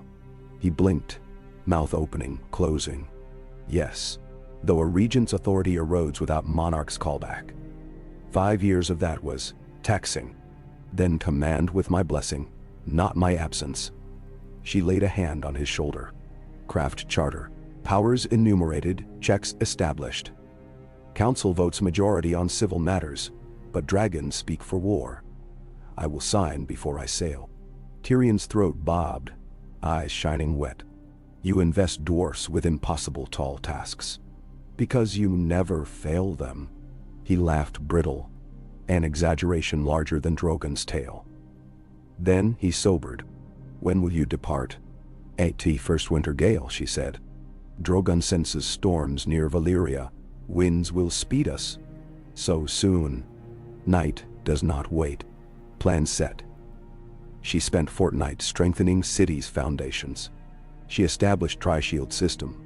Civil council chaired by Tyrion overseeing law, healers, trade. Military ring commanded by Grey Worm guiding Unsullied, City Watch and Freedmen militia. And Dragon Ring herself. Though Regency passed to Missandei as speaker, empowered to deploy Dragonfire only by unanimous vote of first 2 rings. This curbed fear of tyrants' return. Amnesty backlog cleared. Grain relief sent. Plague clinics stocked with cinnamon oil and dreamvine poultices. She visited orphanages, minted coin with crest of 3 hatchling dragons, symbolizing new learning charter. The veiled spears leader, now calling himself Nazir, presented her with spear staves recarved into flagpoles, bearing sewing needles for banners, pruning hooks indeed. Nights. She dreamt of Dragonstone, of Aegon forging Dragon Guard, of Rhaenys cradling hatchlings, of Visenya grinding dragonglass dust into arrow paste. Dreams blurred into waking. Occasionally she saw Quaithe's mask in Mirror's corner. Bind, dot, break, dot, bless. Shard's dust still glimmered on parapet stone where she first appeared. She left it undisturbed. Winter gale arrived earlier than peddler almanacs predicted. Clouds piled like lead anvils. Sea heaved black. She robed in riding leathers sewn with red sunbursts representing countries freed. Drogon crouched on harbor jetty, wings furled, tail lashing spray. Rhaegal and Viserion circled above, reluctant but obedient to her mental push. Guard Meereen, obey Tyrion's horn. Crowd gathered on quays. Houses holding oil lamps shielded by palms, lights bobbing like constellations spattered across tide. Tyrion, Grey Worm, Missandei, Dario stood at foot of stone steps leading to Drogon's saddle. Tyrion cleared throat.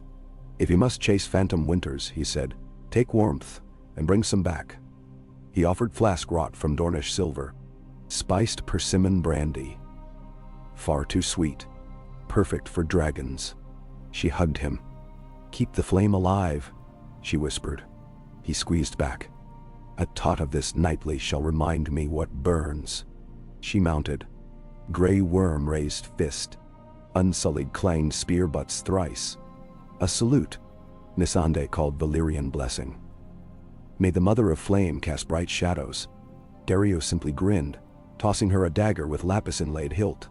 For cutting throats of fate. Drogon leapt. Wind-whipped cloak. Salt-stung eyes. They climbed, arcing east over bay mouth before banking west into gale. Lightning spidered across anvils overhead. She tasted metal in air. Valyrian storms carried iron scent uncanny to eastern seas. Drogon roared challenge. Winds hurled rain like shards. Scale armor deflected but chill cut. She pressed closer, feeling his furnace heart warm her spine. They flew 2 days over restless sea. She navigated by stars glimpsed between storm shreds, and by instinct, shaped in Dragonstone skies. Islands flickered below. Lonely light. Bear Isle glimpsed far north. Finally, Dawn Island's pale cliffs rose from fog. White gulls screaming. Westeros died. She banked south along coast. Villages looked small ribbons of light. Memory of distant past, That world centuries prior, overlapped present like double exposure. She wondered, would Aegon's name still forge awe, or had centuries mutated legend? Soon she learned. At Quaithe Inlet north of Crackclaw Point, she landed outside Hamlet where fishermen dogged nets at dawn. She dismounted, cloak spattered, hair matted. Fishermen froze, nets slack. An elderly woman clutched wooden icon of the seven. "Dragon come again," she rasped. Just as Auntie said. Daenerys raised open palms. "I mean no harm. I seek news from King's Landing." One youth stepped forward, eyes bright. "Queen Aemma rules," he said. "Dragons guard Red Keep." Shock splintered through her. Queen Aemma? In her timeline, Aemma Arryn died birthing Viserys, ere more than century before Mad King. Clearly ripples of past changes had produced alternate succession. "And the Night Watch," she pressed. The boy frowned. "You mean Dragon Guard?" He pointed to obsidian-tipped spear displayed above cottage door. "Ceremonial." She saw logo, three-headed dragon with pale blade overlay. Her heart hammered. Aegon's order endured. This world had fused Night's Watch concept into Dragon Guard centuries earlier. She asked of winter. They spoke of harsh storms but no dead walking. Yet fishermen told of ivory-eyed strangers glimpsed along Skago's shore. Rumors sung by sailors hugging broken branches. "Snow Whites," they whispered. But Drakengard hunts them with glass. She realized time's braid, winter threat delayed, but not vanished.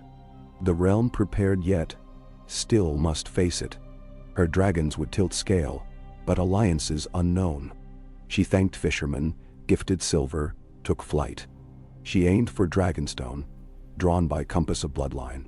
Castle loomed gray-green under afternoon haze. Gargoyles eroded but still fierce. Columns of smoke rose inside counts. Drogon circled once, announcing arrival. Below, ramparts erupted with motion. Horns sounded, banners unfurled, and not only Targaryen. She saw sigil of Stark direwolf entwined with dragon, Baratheon-crowned stag crossed with three-headed red. A coalition forged earlier than in her world. Courtyard thronged with warriors in black and scarlet brigandines trimmed with glass studs. They parted as two dragons landed. Not Vagigar or Meraxes, but mid-sized copper beast and smaller silver-blue companion. Their riders dismounted, a woman with raven hair and black scale armor, and a tall young man with silver-gold braid. The woman's eyes, pale gray. Stark blood, maybe. The man's violet. Descendant of Aegon. They approached warily. Daenerys slid from Drogon. She felt weight of stairs, crossbow lines trained but not fired. She raised voice. "I am Daenerys Stormborn of House Targaryen, Queen of Dragonfire, returned from across the Eastern Sea. I seek parley with the Queen." Murmurs rippled. The young man stepped forward, hand on sword hilt, not Blackfire but similar blade. "I am Aemon Waters, Captain of Drakengard. Ward to Queen Aemma. Your claim is remarkable." Behind his composure, she glimpsed shock, her appearance uncanny echo of ancestor portraits. The Stark woman scanned Daenerys' bearing, noting posture, calluses. "And I am Lyra Stark, commander of Northwind Wing. We've studied chronicles of Visenya's sister rumored lost. You fit descriptions." "Lost but found," Dany said, stepping into clear patch of cobblestone. She unbuckled daggers, dropped to ground. "I seek only counsel and alliance against rising cold." Lyra exchanged glance with Aemon. Then she sheathed sword, knelt. "The North believes legends of your return hastened on. We will escort you to Queen." Then. They led her through halls at once familiar and altered. Corridors widened, new stained glass telling stories of Drakengard's founding. Tapestry of three hatchlings hatching under Rhaenys' gaze. Bust of Aegon clutching shard of obsidian. She stroked it, whispering thanks. Throne room doors opened. Inside, dais-supported iron seat, fused with elements of wooden horns. New design. Iron and glass throne. Upon it sat woman in crimson gown trimmed white fur, crown shaped as interlocking dragon wings. Queen Aemma Targaryen, yet far older than Mother of Viserys, so perhaps descendant-sharing name. Her face bore lines of wisdom, eyes stern. Small council flanked. Maester in slate robes with chain dotted by black glass links. Dwarf woman with quill. Knight in rainbow cloak reminiscent of Kingsguard. At Queen's knee crouched youngster, maybe 9, carving wooden dragon. Herald announced Daenerys titles. Chamber stirred. Queen regarded her long. Then she descended 2 steps, extended hand. Blood of my blood. She intoned. I dreamed of your fire before my coronation.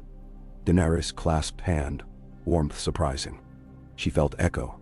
Aegon's grip centuries prior. Tears blurred. I carry messages across worlds. Then we shall listen. Queen gestured to table shape still like Westeros, but edges inlaid with obsidian. Council gathered. Lyra and Aemon remained at flanks. Daenerys recounted journey. Time door. Aegon's forging. She spoke of long night yet to fully manifest. Of glimpses of whites along Skagos. Maester's eyes widened. He produced vellum. Maps marking same sightings. Lyra nodded. We have slain such creatures. Difficult but not unstoppable with glass. She lifted obsidian-tipped arrow. Queen Aemma listened, brow tightening. Everything aligns. Vision of ghost queen prophesied by dreamers of old Valyria. Spoke of woman returning in age of mingled banners. We assumed metaphor. Yet here you stand. Debate ensued whether to summon realms lords.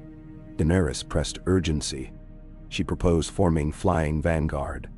Dragons patrol northern coast. Glass forges redoubled, ravens dispatched. Queen tasked Maester Orlin to orchestrate. Aemon pledged Dragon Guard rotation to hold Skagos sentinel. Lyra insisted on returning north with Daenerys.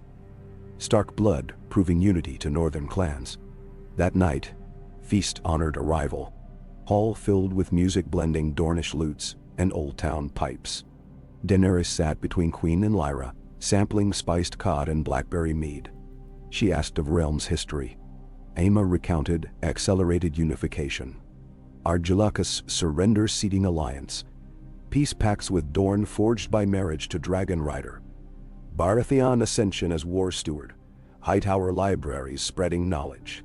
In this timeline, Faith militant accepted Dragon's covenant early, curbing rebellion. Want, but not all bright. Ironborn raids grew vicious under Euron of Frey, styling himself Leviathan King.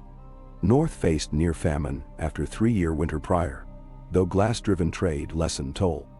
Border tensions with wildling tribes persisted despite trading posts along wall. Now smaller fortification as threat not yet proven. Daenerys realized her presence may accelerate final convergence. Whites would test these alliances sooner. She asked to inspect a dragon glass forge beneath castle. Forge deep in caverns glowed with molten rivers pumped from volcanic vents. Staggering scale. Black glass ingots lined racks. Spearheads cooled in brine baths. Smiths etched family sigils into blades. She watched process, suggested tempering modifications learned from Quaithe alchemists. Smiths listened ravenously. She commissioned dozens of Arak-like blades for Dothraki exiles, now patrolling Bay of Dragons. Days passed as preparations mounted. Drogon roosted atop Dragonmont. New dragons regarded him with wary respect.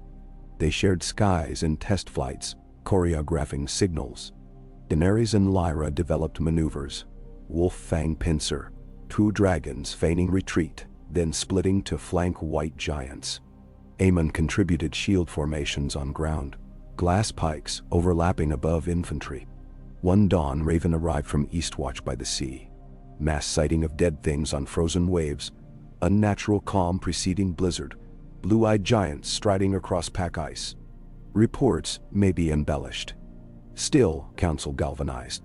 Queen Aemma ordered muster of northern and riverland levies to Moat Cailin, Dragon Guard outriders to Eastwatch. Daenerys volunteered to fly ahead with Lyra and Aemon. Queen consented. At midday they launched. Drogon roaring, Lyra's she-dragon frostbite shimmering steely blue, Aemon's copper wyvern named Dawnfire glinting. 3 dragons tore north along coastline, hugging cloud cover. Over White Knife estuary, they spotted river barges ferrying refugees south. Small folk abandoning fields after rumors of cold shadows. Lyra signaled to spiral low. Dany saw fear raw on faces. She called down assurance, promising guard soon. They dropped supply parchment instructing safe route through next causeways. 2 days later, storms forced them to land within Queen's Crown ruins. They sheltered an old tower, dragons curling outside breaths steaming through arrow slits warming interior. Night deep, Daenerys shared tales of Meereen. Lyra recounted stark hearth stories. Aemon admitted fascination reading journals of Rhaenys songs. They bonded over shared burden, to shepherd realms heavy with myth. At dawn, horizon north flickered. Curtains of green-blue light, aurora swirling though not typical. Dany felt prickle, magic thickening. They flew. Land turned bleak, tundra, ancient pines cracked by frost. Eastwatch's wooden palisade appeared, dwarfed by Sea Dragon Tower, overshadowing crash of shivering sea. Signals blazed. Bronze braziers lit, Drakengard banners whipping. As dragons descended, watchers cheered. Some wept. Commander Harrick Stone, bastard of House Umber, briefed them inside guard hall. Whites sighted 6 nights prior, outrider patrol lost. Ice cracked revealing creatures. But after first surge, sightings vanished, replaced by eerie calm. Dany walked rampart, scanning endless ice-laden sea. Mist curled low. Caw of lone raven cut silence. That night she dreamed Door of Stars again, but Quaithe absent. Instead, she saw Aegon older, hair silver threads, forging chain of dragonglass links. He looked up, eyes meeting hers across divide.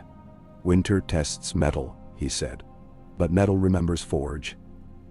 She woke before reply. Dawn broke gray. Scouts reported unnatural fog rolling from east. Dragons took flight to examine. High above, fog spread miles wide, smooth as marble. Dany signaled wedge. They dove beneath cloud. Underneath, shock. Flotilla of huge ice floes drifting, riddled with wind-whipped ridges. And upon them, an army. Thousands of whites. Men, women, children, giants, bears, wolves, all silent, eyes blue fire. At center, 9 white walkers on undead, elk-studded horizontally. They carried spears seemingly grown of ice shaped like thorny coral. One raised hand. Sudden gust extinguished all surrounding torches from Eastwatch, though tower leagues away. Dany swallowed iron taste. She signaled retreat upwards. They must warn garrison. But walkers turned eyes skyward as if sensing. One drew arm back. Spear of ice hurled with impossible velocity. It hissed past Drogon's wing, clipping membrane, but embedding in Frostbite's hind leg. Lyra yelped. Dragon screamed. Formation buckled. Dany banked. Drogon unleashed torrent of flame. Fire washed across white front line, incinerating swath. Ice hissed, cracked, but portions of fog thickened a swirling shield around walkers, flame diffusing. She realized they manipulated cold to buffer. Aemon dove Dawnfire across flank, blasting copper fire. Whites shrieked. Another spear launched, grazing Dawnfire's tail but missing vital. Frostbite struggled to ascend, hind leg bleeding icy shard. Flight ragged. Dany yelled for Lyra to head to Eastwatch. Lyra delayed, wanting to fight. Dany barked command, queen tone. Reluctantly, Lyra peeled off, limping dragon trailing smoke. Dany and Aemon executed crossing beams of fire, juggling height to outrange spears. Whites burned by hundreds, but ranks endless. Sea below churned as charred corpses fell, some extinguishing to rise again. She realized they could kill entire host, but drain dragons flame before walkers fell. She signaled withdrawal. They ascended into blizzard. Walkers watched, no pursuit, counting maybe on storm to trap fortress. She and Aemon soared back. Frostbite already landed within walls, healers sawing ice spear from wound. Soldier morale wavering. Council formed inside gatehouse. Dany recounted threat. White flotilla may be reach harbor within 2 days on currents. Eastwatch garrison, 600, plus 300 dragon guard. Dragon's resource, but limited. She suggested scuttling narrow channel with wildfire barrels to break flows before landing. Commander Harag lamented limited wildfire. Only 8 casks in store. Aemon proposed using giant scorpions fitted with dragon glass bolts to shatter flow edges. Shards would hamper white consolidation. Lyra suggested all-night forge of glass canister bombs. Dany ordered message ravens to Queen Aemma, to Winterfell, to Skane. Time short. They worked through night. Fletchers fashioning glass bolt tips, alchemists mixing quickfire from resin and saltpeter. Dragons rested but uneasy. Frostbite stabilized, hind leg wrapped in leather. At dawn, horns blew. Fog bank now visible north, like moving wall. They manned seaward defenses. Dragons took aerial position. Scorpion crews cranked, quarrels glittering black. On command, first volley launched. Bolts lanced through fog, striking ice edges. Some exploded, fragments singing. Quickfire barrels hurled by catapults arced flaring green, splashing upon flows. Firestorm blossomed. Whites within burned. Yet still the mass advanced, propelled by unseen currents conjured. Walkers stepped to flow forefront. They raised staffs. Ice beneath fire hissed, quenching patches. Cold radiated outward. Harbor water iced momentously, thickening walkway for foot soldiers. Panic rippled. Dany urged Drogon into dive. She rolled, unleashing concentrated flame directly on Walker cluster. Blue mist formed in counter, but flame seared central Walker. Shards of crystal armor cracked, creature screeched, body splitting. Surrounding whites collapsed lifeless. Shockwave wave of death. She realized Walker's link to whites immediate. Kill Walker, thralls die. Goal. Decapitate command 9. She signaled to Aemon and Lyra, target commanders. They weaved through spear salvos, using dragon glass-tipped arrows strapped to harness. Dawnfire soared high then stooped, Aemon launching bolt that struck Walker's steed. Elk shattered. Walker flung, but spear of ice shot upward, piercing Dawnfire's onside wing. Dragon roared, regained altitude but retreated. Frostbite, though hobbled, executed gliding pass. Lyra hurled obsidian javelin, missing Walker but impaling white giant's eye. Giant convulsed, crushing ranks. Battle raged. Within walls, scorpion crews targeted white mammoths newly visible, toppling them into surf. Wildfire line burned but waning. Ice advanced. Whites reached palisade base, clawing, building mounds of corpses to scale. Dany knew they faced potential breach. She recalled Quaithe's triad: bind, break, bless, and third blood spilled by her. Perhaps blessing awaited here. Synergy of past, forging, and present dragons. She shouted for reservoirs of dragonglass dust, stored inside forge. They had ground waste shards allotments. She commanded alchemists to load dust into casks of wildfire. When exploded, glass shards would embed in whites, severing animation. Risk high. Shockwave near dragons lethal. She volunteered to deliver from air. They packed 3 barrels. Drogon lifted them in harness chains. She soared high, scanning ice masses. Walkers regrouped near mid-flotilla. She descended steep, releasing first barrel above. It exploded green inferno dotted with glitter of black glass swirling like deadly snow. Radius wide. Whites within dropped. 2 walkers shielded by cold aura but flickered. Second barrel dropped near harbor mouth, where whites breaching palisade. Explosion shredded ice, bodies. Harbor water boiled. Third barrel targeted walker pair weaving frost spells. Explosion engulfed them direct. When fire cleared, only shards of turquoise armor remained. Entire left flank of whites collapsed motionless. Remaining walkers, 3 maybe, sounded eerie horn of ice. Surviving whites massed retreat to outer flows. Drogon pursued, but Dany held him. Conserve flame.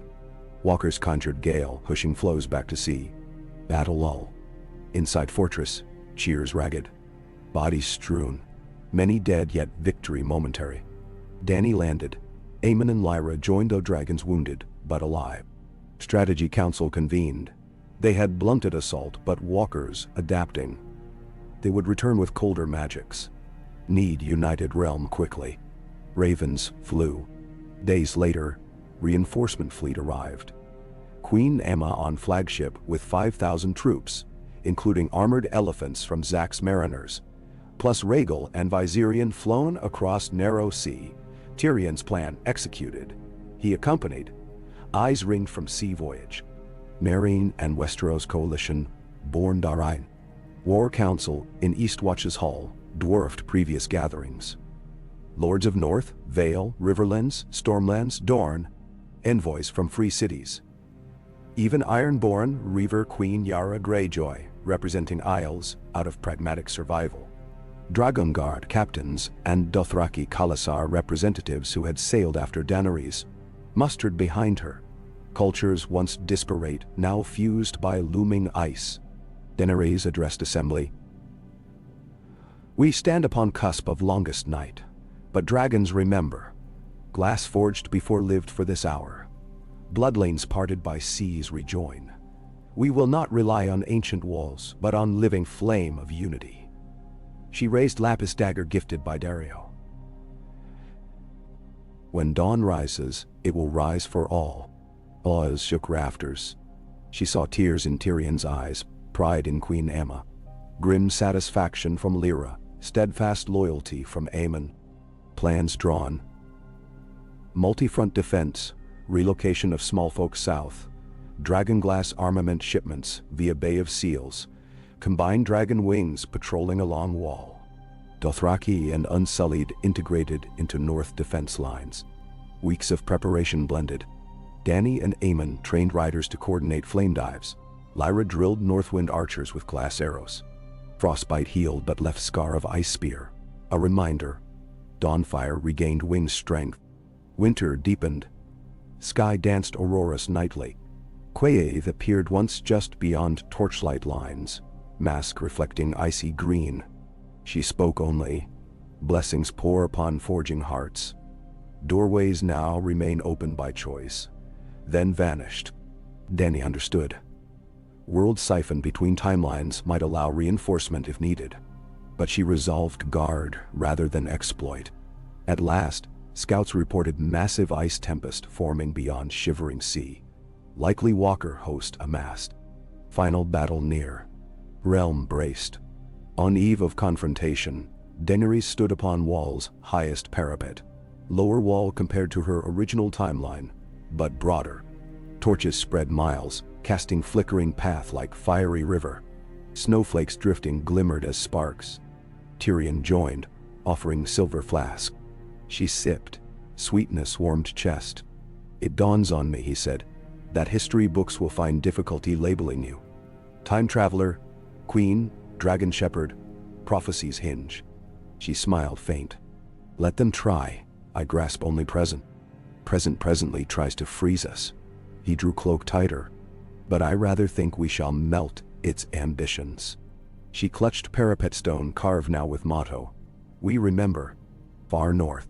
Lightning flashed within swirling storm, illuminating silhouettes of giants of ice and monstrous worms twisting across cloud. A new danger unknown. Ice dragons, perhaps born of Walker's sorcery. She inhaled crisp air. Drogon perched on ageless tower above, wings mantled, eyes burning. She whispered upward. One more flight, my son, he answered with soft rumble, almost purr. Horns sounded thrice. Long, low, rolling across snow valleys. The sound for white walkers. Yet this realm had prepared centuries. Fires along wall roared higher. Scorpions cranked. Dragons launched, 6 in formation. Drogon, Rhaegal, Viserion, Dawnfire, Frostbite, and bronze hatchling Emberglow ridden by young Prince Beller. They climbed into whirling night, as if into Forge's chimney, meeting icy torrents with jet of living sun. Daenerys rose into saddle. She lifted her face to snow, letting flakes kiss lashes. In her heart, 2 worlds converged. One she left. One she forged. She no longer feared doors. She was door. a conduit of memory into fire. And as Drogon's wings beat thunder, she felt Forge hammer one final strike upon Destiny's blade. It sang. They flew into storm,